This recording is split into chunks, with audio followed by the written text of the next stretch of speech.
Hello friends, मैं प्रदीप और आप देख रहे हैं मेरे यूट्यूब चैनल पीपीएस नॉलेज में। शायद आपके मन में कभी न कभी तो ये आया ही होगा कि बिजली क्यों चमकती है, बादल क्यों गरजते हैं, आकाशीय बिजली से बचने के क्या उपाय हो सकते हैं, कौन सा तरीका है जिससे आकाशीय बिजली से बचा जा सके। तो इस वीडियो में आपको मैं पूरी कोशिश करूँगा बताने के लिए।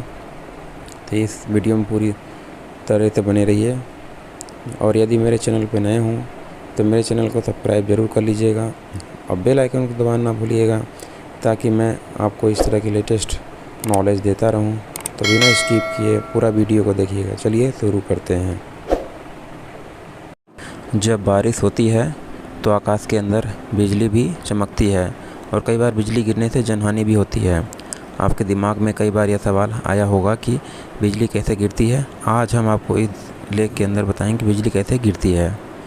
प्राचीन काल के अंदर लोगों का विश्वास था कि आकाशीय बिजली ईश्वर का दंड है, जिसका प्रहार वह उस व्यक्ति जीव पर करता है जिससे पर वह क्रोधित है। ग्रीक और रोमन के लोग इसे जुपिटर का दंड मानते थे, लेकिन आज भी बहुत से लोग ऐसे हैं जो कि बिजली गिरने के पीछे ईश्वर को ही मानते हैं। कैसे गिरती है बिजली? वैज्ञानिकों ने आकाशीय बिजली गिरने को समझने के लिए उनके प्रयोग किए थे। वैज्ञानिकों के अनुसार मेघों को ऊपर ले जाने वाली हवाएं चलती हैं, जिसकी वजह से काफ़ी ऊंचाई पर बादलों के अंदर कुछ विशेष क्रियाएं होती हैं जिससे वे आवेशित हो जाते हैं। बादलों के ऊपरी सतह पर धन आवेशित होता है और निचले की सतह पर नेगेटिव चार्ज आता है, और पृथ्वी पर विद्यमान चालक और अर्धचालक के अंदर पॉजिटिव चार्ज होता है। बादलों के आगे बढ़ने के साथ ही धरती पर धन आवेश भी उसी क्रम में आगे बढ़ते हैं। बादलों और धरती के बीच कणों के तय होते हुए बिजली गिरती है। जब बिजली गिरती है तो यह इलेक्ट्रॉन के कई हिल्लोल के रूप में गिरती हुई धरती तक आती है। जब बिजली गिरती है तो उससे पहले धारा का मान 2 लाख एम्पीयर तक होता है। बिजली गिरने की संभावना उन स्थानों पर अधिक रहती है जहां पर बिजली को कम से कम वायु प्रतिरोध का सामना करना पड़े। इसलिए ऊंची चोटियों, नुकीले स्थानों पर अधिक बिजली गिरती है, क्योंकि इन पर विद्युत आवेश अधिक एकत्रित हो जाते हैं। बिजली क्यों चमकती है? मशहूर वैज्ञानिक बेंजामिन फ्रैंकलिन ने बिजली चमकने के पीछे कई वजह बताई थी, लेकिन अभी तक वैज्ञानिकों की इस पर एक राय नहीं बन पाई। वहीं कुछ वैज्ञानिकों का मानना है कि जब बर्फ़ के कण आपस में टकराते हैं तो उनके अंदर चार्ज आ जाता है और बड़े कणों के अंदर नेगेटिव चार्ज होता है। बड़े कण जैसे जैसे नीचे की ओर बैठने लगते हैं, उनके अंदर नेगेटिव चार्ज बढ़ता जाता है। इस प्रकार से पॉजिटिव और नेगेटिव चार्ज वाले बर्फ़ के छोटे कण एक दूसरे से दूर होने लगते हैं और एक इलेक्ट्रिक फील्ड तैयार हो जाता है। बिजली चमकने से इनका फील्ड डिस्चार्ज हो जाता है।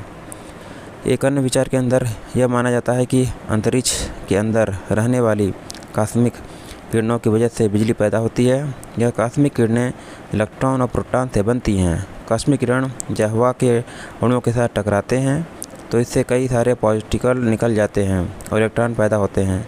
इस सिद्धांत के अनुसार इलेक्ट्रिक फील्ड के अंदर इलेक्ट्रॉन आपस में टकराते हैं और जिसकी वजह से बिजली पैदा होती है और गामा एक्सरे किरणें निकलती हैं, जिनको उपग्रहों से भी रिकॉर्ड किया जाता है। बादल क्यों गरजते हैं, जानिए। आपने देखा होगा कि जब आकाश के अंदर बिजली की चमक के बाद ही बादलों गरज सुनाई देती है। यह ऊपर 2-3 किलोमीटर होता है। बिजली की गर्मी की वजह से हवा तेज़ी से फैलने लगती है और हवा के अंदर मौजूद लाखों करोड़ों कण आपस में टकराते हैं, जिसकी वजह से हमें बादलों की गर्जन सुनाई देती है। क्योंकि आकाश की गति ध्वनि की गति से तेज़ होती है, इस वजह से बिजली हमें पहले चमकती हुई दिखाई देती है और बादलों की गर्जन बाद में सुनाई देती है। यहाँ पर गिरती है सबसे ज़्यादा बिजली।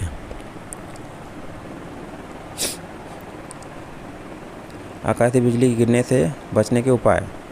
बिजली गिरने से तो हम नहीं रोक सकते, लेकिन यदि आप कुछ सावधानी बरतते हैं तो आपको होने वाले नुकसान को टाला जा सकता है।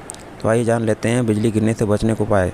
बहुत से लोग इस बार की परवाह नहीं करते कि बिजली चमक रही है। जब बिजली चमकती है तो भी मोबाइल आदि का प्रयोग करते हैं, जो बहुत गलत बात है। ऐसी दशा के अंदर बिजली गिर सकती है, तो जब बिजली चमकती रही हो कभी भी मोबाइल आदि का प्रयोग ना करें। अपने मोबाइल को स्विच ऑफ कर दें। पेड़, नदी, नाले आदि के पास ना खड़े हों। आपको बता दें कि जब बारिश होती है, तेज़ बिजली चमकती है तो बहुत से लोग पेड़ों के नीचे जाकर खड़े हो जाते हैं। ऐसी दशा के अंदर उन पर बिजली गिरने की संभावना काफ़ी अधिक हो जाती है। क्योंकि पेड़ बिजली को आकर्षित करते हैं। इस वजह से हमेशा खुले स्थान पर लेटे रहें। ऊंची इमारतों के अंदर ना रहें। यदि आप किसी ऊंची जगह पर रहते हैं तो उस जगह पर बिजली गिरने की संभावना बहुत अधिक होती है, तो आपको ऐसी जगह को कुछ समय के लिए खाली कर देना चाहिए। और जैसे ही बरसात अपनी आनी बंद हो जाए, आप वापस उस जगह पर जा सकते हैं। घरों में तड़ी चालक का प्रयोग करें। बहुत से लोग अपने घरों के अंदर तड़ी चालक का प्रयोग नहीं करते। यदि आप एक ऊंची इमारत के अंदर रहते हैं तो आपको उस इमारत पर तड़ी चालक लाना चाहिए, जिससे यदि बिजली गिरती भी है तो कोई नुकसान ना हो। तो इस तरीके से आपको मालूम चला कि बिजली कैसे गिरती है, बादल कैसे गरजते हैं, बिजली कैसे गिरती है। इस वीडियो मैंने आपको बताने की कोशिश की है और उसके उपाय। अगर वीडियो अच्छी लगे तो सब्सक्राइब जरूर कर लीजिएगा। धन्यवाद।